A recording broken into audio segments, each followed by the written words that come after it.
music family, welcome back to another mic drop. And this week we have one of the trance heavyweights in the building, Orjan Nilsen. How have you been, my friend?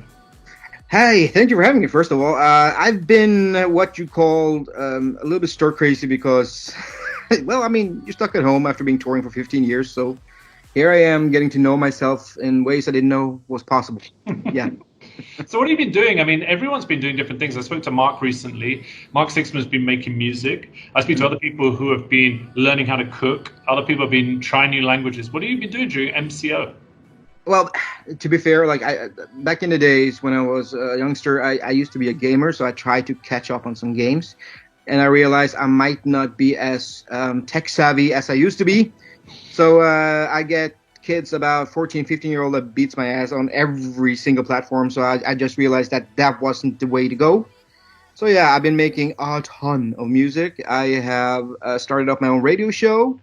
And yeah, learned some new recipes. I've become quite a good chef when it comes to making sauces and stuff. So yeah.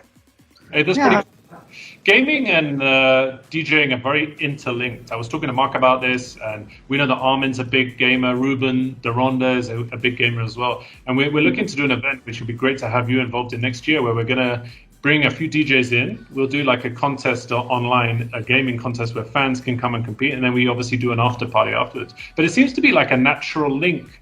I'm sure you saw that Travis Scott did a set on Fortnite.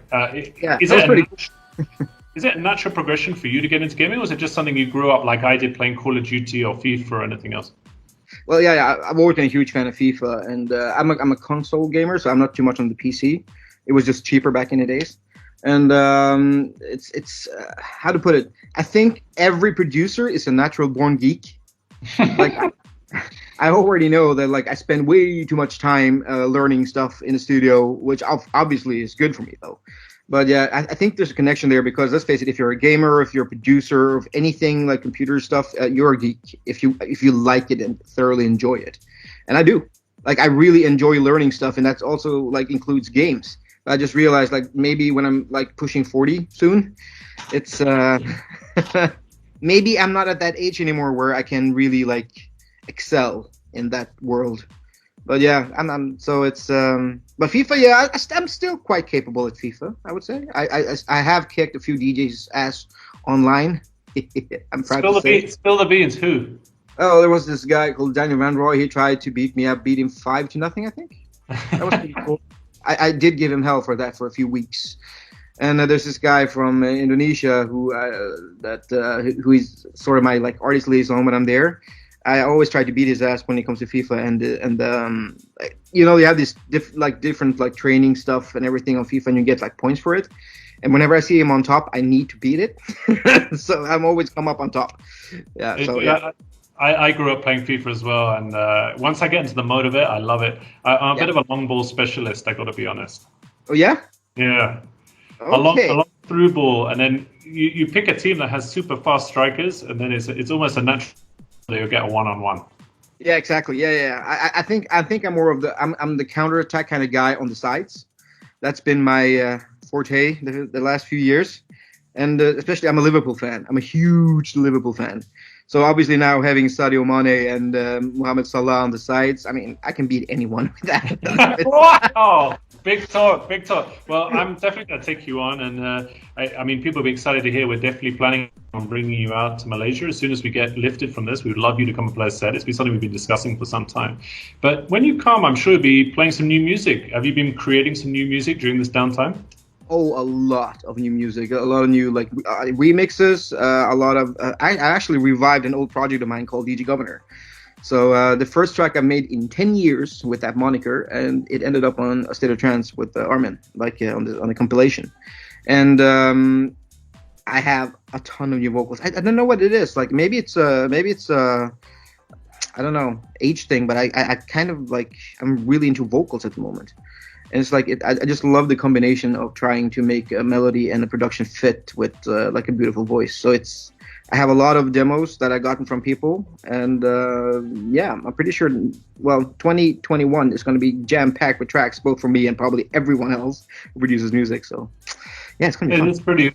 And then straight after this, we've got a mix by you, which you've specially done for us. Is there some vocal trance in there?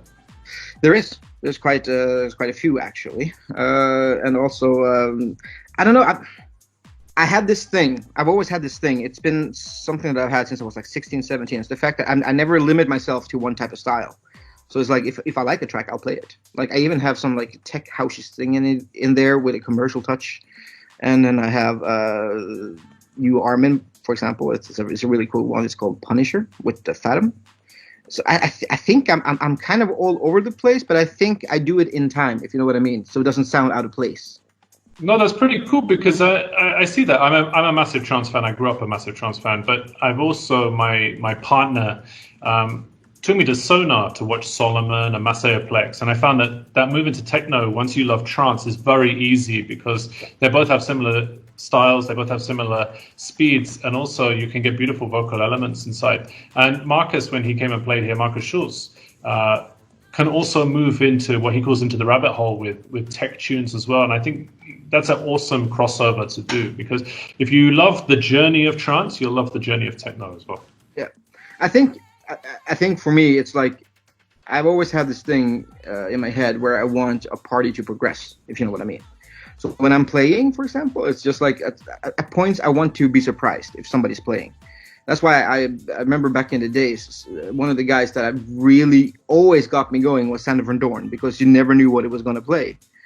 So it's like all of a sudden you can hear a laid-back Luke track in the middle, like just after an Armin track, and it really, at once, like at first you heard it, it didn't make any sense, and all of a sudden, yeah, it actually worked really well with the flow. So I think maybe because I remember like one of the trance movements back in the days was we wouldn't judge anyone. Like, let's face it, if you were a techno fan, you were a techno fan. Don't bother coming with a trance. And if you were a house fan, you were a house fan. You don't bother coming with a trance. But trance guys were always like, nah, if it's good, it's good. We, like Tiesto and Armin always played a little bit of house or a little bit of techno or a little bit of something. So it's like, I think I'm still there, where I'm like more open-minded and I don't want to hate on anybody. So it's like, I mean, look at Seven Lions. He took dubstep to a new whole level, like with the trancey kind of side to it. So yeah, I don't know. I think that's where I'm from as well. I'm the old type of like trance fan, I think. Mm. Yeah, I mean the classics are the most beautiful tracks. They're timeless tracks.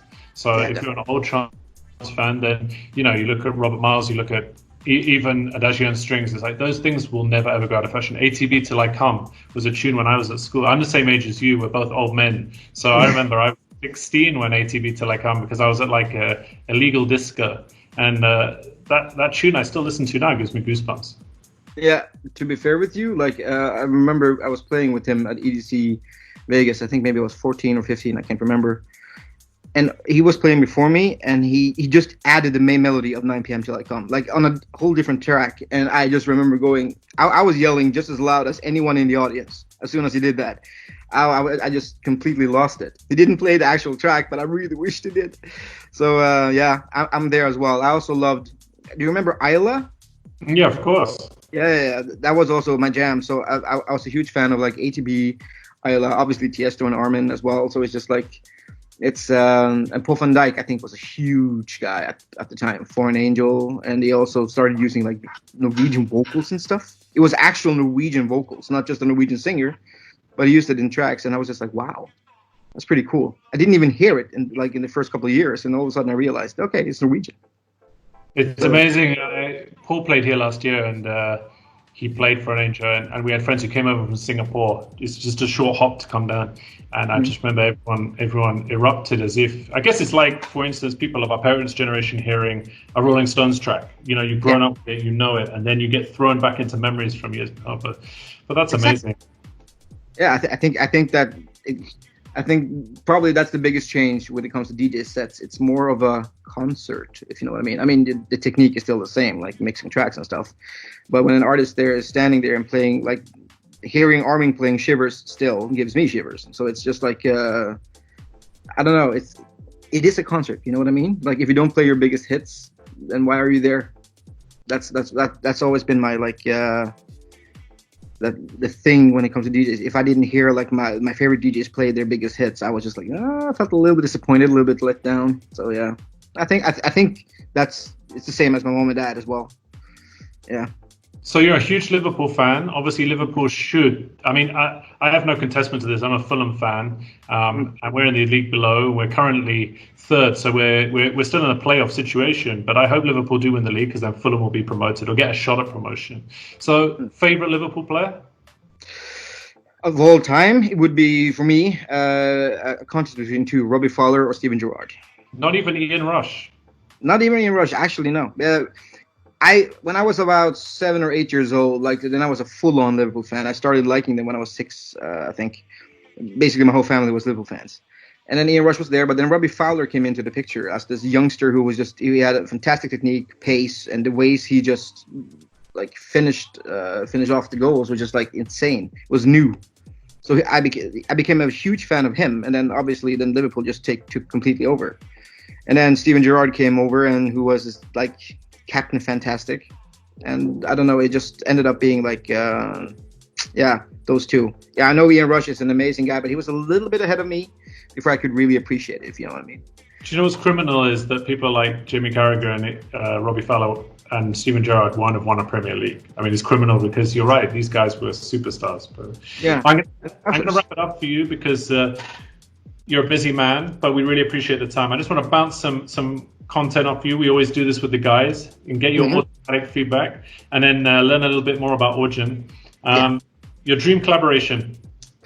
Dream collaboration, Axwell. Favorite country in the world. My own, I think, Norway. I didn't realize until Alex, a colleague of mine, told me that Norway is the second highest consumer of tacos in the world. Yeah, that's absolutely very true. We don't have Taco Tuesdays, we have Taco Fridays.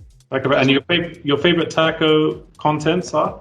Well, basically, I love my chicken. I have to admit. I know a lot of people would go with ground beef, but I'm a chicken kind of guy. Okay, your tour luxury. Tour luxury. Do I have any? I think the only tour luxury I have is my production laptop, probably. Yeah. Favorite trance track. Christian Universal Nation. Great tune. Mm-hmm. I know your favorite sports team now. Other sports you're interested in? Boxing and kind of cross country as well. Or is it biathlon? That's what's the name when they shoot and everything. Is that what it's called? Yeah, I think it's a biathlon, and I think that's pretty cool. And obviously, that's probably because I'm Norwegian as well. We excel in those kind of things. Producing or playing? Impossible choice. I've been asked that so many times. I'm thinking the older I get, probably more producing because the body ages, and then you realize sitting 15 hours on a plane might hurt your back or hips. But other than that, no, it's impossible to choose. If Orjan Nilsen represented Norway at the Olympics, what would it be for? Beer pong. A very good choice. We have a giant beer pong mat here, so that's a challenge for you right there. Okay, there we go. I might suck, but I might do it on purpose too. And the most important question I'll ask you, and we ask absolutely everyone this: Singapore or Malaysia? Oh God, you can't ask me this. I just asked you that. Yeah, I heard that, but it's impossible. It's absolutely impossible for me to say yes to one or the other because I love them both. I can't answer that. You can't ask. I won't force you. I'll ask you a different question. You mentioned to me just before we started you're a Star Wars fan. You noticed my two buddies here. Yeah. Orjan, what should I name them? Well, I'm a huge fan of the name Bob. I don't know, it looks like a Roderick. Bob and Roderick. Yeah. There we go. Done. Hey, Orjan, I want to thank you for two things. I want to thank you for your time today. It's been really good fun. And we'd love to do it again. And we can't wait for the mix later tonight. The second thing I want to thank you for is taking part in the video message we did for the emergency services. It was really nice of you to take part in that, to give back to the communities that have been taking care of us worldwide. It's obviously been a tough time whilst we've all tried to be productive. There's people who have taken huge risks to save us. So thanks very much for taking part in that. It was really touching. My pleasure, and of course, I mean, big kudos to everyone in the health worker community. They're actually heroes. Big time. Yeah.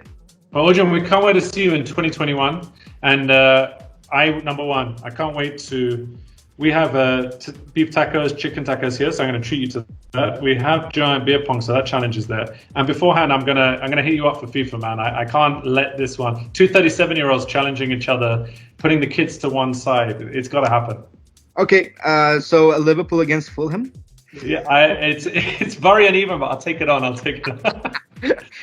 Just I can do Fulham and you can do Liverpool. You can do one of each and It's see if okay. it's skill or if it's. I'll stay with my heart and go with Fulham on this one.